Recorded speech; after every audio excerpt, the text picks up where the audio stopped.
तथागत गौतम बुद्ध अपने शिष्यों के साथ एक गांव में प्रवेश करते हैं।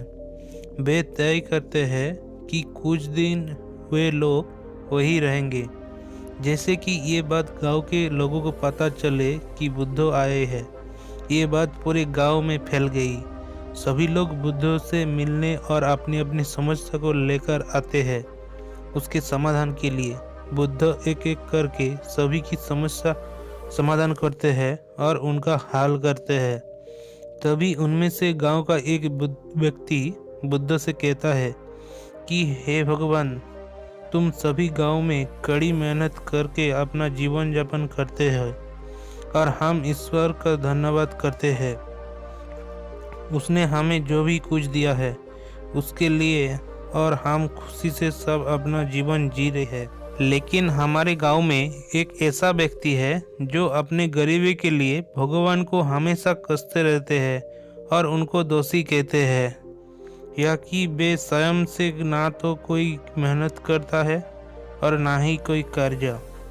वे हमेशा भगवान को गाली देता है। अपने इस हालत के लिए हम सभी उससे बहुत समझाते हैं, लेकिन वे हमारी एक नया उल्टी हमें भी गाली देने लगती है। आप ही बताइए हम लोग क्या करें। ये सब सुनकर बुद्ध मुस्कुराते हुए कहते हैं कि आप लोग कृपया कर उसे मेरे पास ले आओ। तभी गांव का दूसरा व्यक्ति उन्हें कहता है कि तथागत बुद्ध, वे व्यक्ति बहुत कठोर है। वे आपको गाली देने लग जाएगा और हम उसे आपका अपमान करते नहीं देख सकते, इसलिए उसे यह बोलना उचित नहीं है।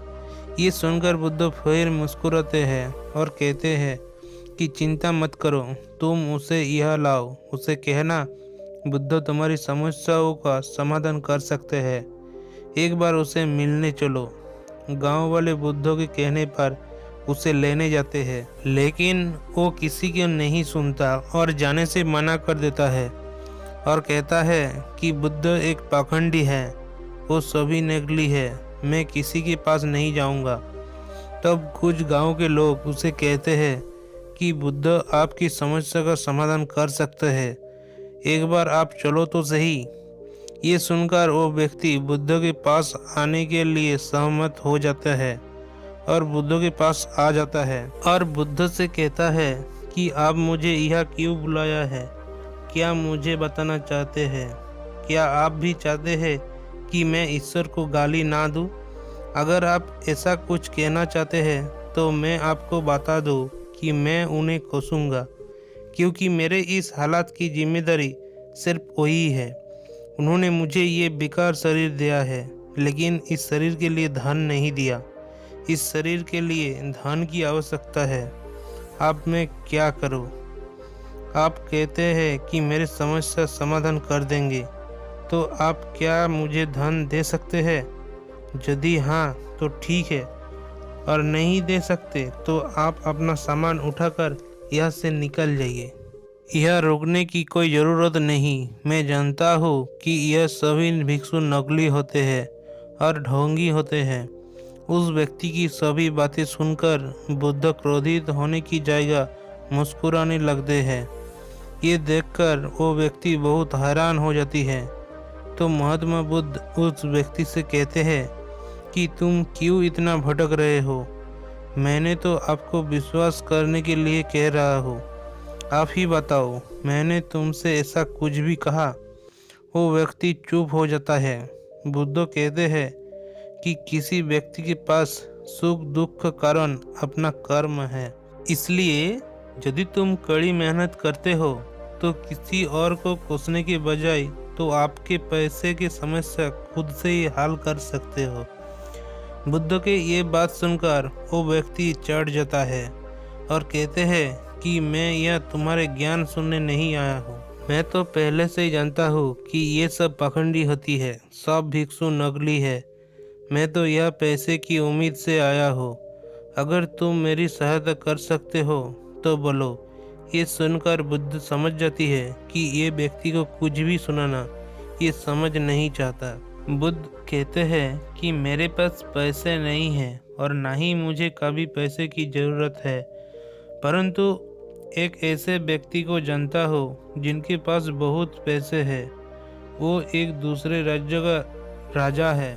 वो राजा तुम्हें बहुत पैसे देंगे, लेकिन उसके बदले में तुम्हें भी कुछ ना कुछ देना पड़ेगा। क्या तुम तैयार हो? ये सुनकर वो गरीब व्यक्ति कहता है कि ये कैसी बात है, भला मैं उसे क्या दे सकता हूँ, मेरे पास तो कुछ भी नहीं है। बुद्ध कहते हैं कि तुम दे सकते हो, तुम्हें पैसे चाहिए। बिना पैसे तुम्हें तुम्हारा ये शरीर व्यर्थ लगता है। उस राजा का एक बेटा है जो जन्म से अंधा है।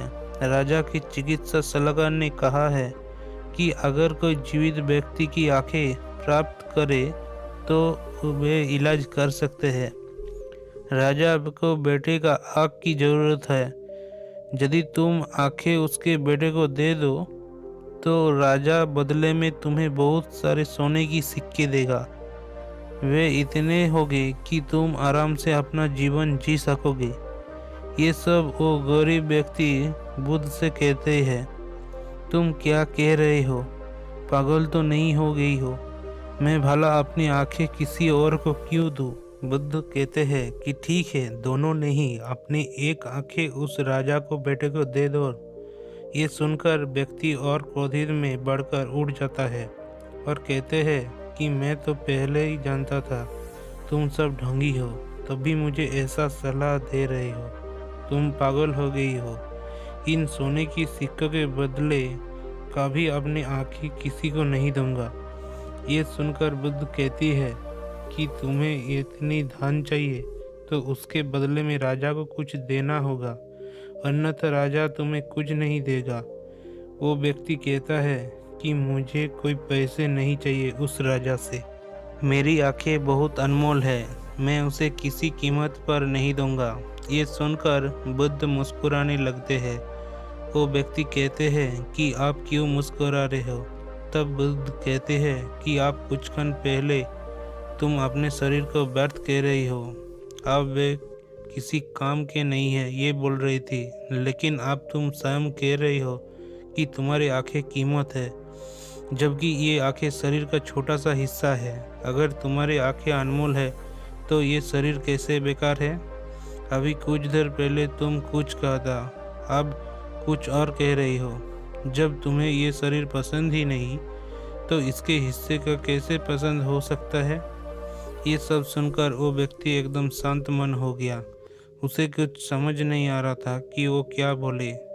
उसकी आंखों में आंसू आ जाते हैं और वो बुद्ध के चरणों में गिर जाता है और उनसे कहते हैं कि ये प्रभु, मुझे क्षमा करो, आपको ना जाने क्या क्या बोल दिया, मुझे क्षमा करो, मैं तो दोषी हूँ। बुद्ध उस व्यक्ति को उठाकर कहते हैं कि हम ये नहीं सोचते कि प्रकृति ने हमें ये अनमोल शरीर दिया है, हमें उसका सम्मान करना चाहिए, परंतु अधिकांश लोग ये अनदेखा करते हैं और खुद को ही कोसते रहते हैं। कुछ क्षण पहले आप सोचते रहते हैं कि आपका शरीर बेकार है, लेकिन यही आपको अमूल्य लग रहे हैं। यह पर मनुष्य को जो भी कुछ मिलता है वे उसकी कदर नहीं करता। हमें तो ये प्रकृति का आभारी होना चाहिए कि उसने हमें ये अनमोल शरीर दिया है, जो सभी जीवित प्राणियों में सबसे अच्छा है। इससे अच्छा और हमें क्या मिल सकता है? आपको स्वयं को कोसने की जगह ईश्वर को धन्यवाद करना चाहिए कि उन्हें आपको ये सुंदर जीवन दिया है, शरीर दिया है। वरना दुनिया में ऐसे बहुत से लोग हैं जिनके पास ये शरीर तो है परंतु पैर नहीं है कि वो चल सके, आंखें तो है लेकिन कुछ नहीं देख सकते, लेकिन तब भी कोई शिकायत नहीं करते। जो जैसा मिला है उसमें खुश रहते हैं।